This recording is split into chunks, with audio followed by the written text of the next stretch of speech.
안녕하세요. 생활의 기술입니다. 가족의 묘를 이장을 해야 될 상황이 생겨서 추모관을 좀 알아봤습니다. 추모관을 알아보면서 나중을 위해서 추모시설에 대한 정보를 미리 가지고 계시는 게 어떨까 하는 생각을 해보게 되었습니다. 저희 채널의 구독자님들도 대비를 미리 해놓으시면 나중에 도움이 되시겠다는 생각으로 컨텐츠를 준비해 보았습니다. 실내에 유골함을 모시는 거를 봉안당이라고 하고요. 실외에 벽을 세워서 그 벽에다가 안치하는 것을 봉안담이라고 하고요. 땅에다가 돌로 단을 쌓은 다음에 유골을 집어넣을 수 있도록 해놓은 게 봉안묘라고 합니다. 이러한 시설을 선정하는 가장 중요한 두 가지 기준이 있습니다. 첫 번째는 가까운 곳이 좋습니다. 찾아가기 편한 곳이 좋습니다. 여러분께서 거주하는 곳에서 가까운 추모시설을 알아봐 두시는 게 좋습니다. 두 번째는 비용이 적당한 곳이 좋습니다. 제가 쭉 둘러보니까 보통 수준이 4,500 정도 되는 것 같더라고요. 취향과 여러분의 형편에 맞는 시설을 미리 선정해 두시고 고민을 해보시는 것이 어떨까 하는 생각을 해보게 됩니다. 지자체에서 운영하는 장례시설을 이용하신다면 아주 저렴한 비용에 이용을 하실 수가 있겠더라고요. 지자체에서는 그 지역에 거주하시는 시민들을 위해서 아주 저렴한 가격에 훌륭한 시설을 운영하고 계시더라고요. 성남 같은 경우는 한 10만 원 선에서 가능하고요. 광주시 같은 경우는 50만 원 정도에 가능하더라고요. 그런데 지자체에서 운영하는 시설 같은 경우는 큰 단점이 있어요. 기한이 한정이 돼 있다는 겁니다. 보통 30년 정도 지나면 유골을 다른 곳으로 옮겨야 된다고 하고요. 광주시 같은 경우는 자연장지라고 해서 땅에다가 화장한 유골을 묻는 거라 30년 이후에는 쓸 수 없을 뿐더러 이장을 하지도 못하는 그런 상황이 생긴다고 해요. 자, 그러면 제가 가본 시설 몇 가지를 설명을 해드리도록 하겠습니다. 광주시에서 운영하는 중대공원 자연장지입니다. 카페가 하나 있고요. 관리사무소가 있고 언덕을 5분 정도 걸어가면 자연장지가 있는데 비용이 상당히 저렴합니다.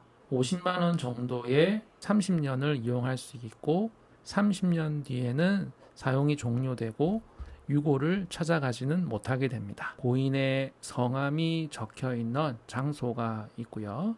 재단과 함께 저 언덕에 안치되어 있습니다. 경치가 상당히 좋고요. 아늑한 느낌이 듭니다. 이렇게 땅에 유골을 매장을 하는 방식이에요. 화장한 유골을 유골함에서 빼서 바로 매장을 하는 개념이라 30년도 지나면 이게 다 없어지겠죠. 그래서 30년까지 사용을 할 수 있고 30년 뒤에는 사용이 종료되면서 유골을 찾아가지는 못하는 점을 주의해야 한다고 안내를 해주셨습니다. 느낌이 상당히 좋았습니다. 양지 바른 곳에 남향에 위치해 있습니다.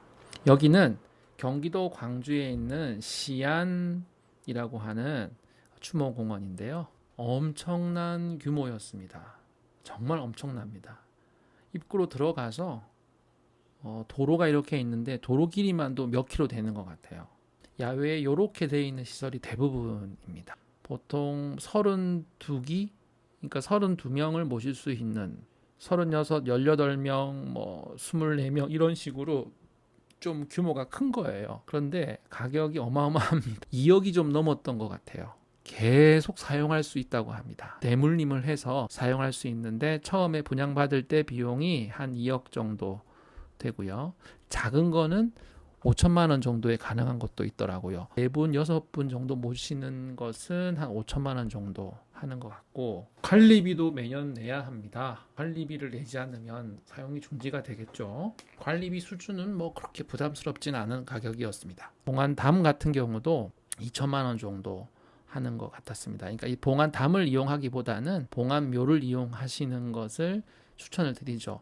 여기 같은 경우는 이제 좀 비싸긴 하지만 대물림을 해서 자유자재로 자기가 원하는 분들을 다 모실 수 있기 때문에 나름 또 인기가 있는 것 같기는 하더라고요. 그런데 조금 경제적으로 부담이 되는 것 같습니다. 분당 메모리얼 파크입니다. 분당 야탑에 있는 거니까 분당 사시는 분들, 성남 사시는 분들은 접근성이 상당히 좋겠죠. 건축이 상당히 잘 되어 있고요. 봉안담도 이렇게 있고 그 위에 봉안묘도 있는데 봉안묘는 다 분양이 됐더라고요.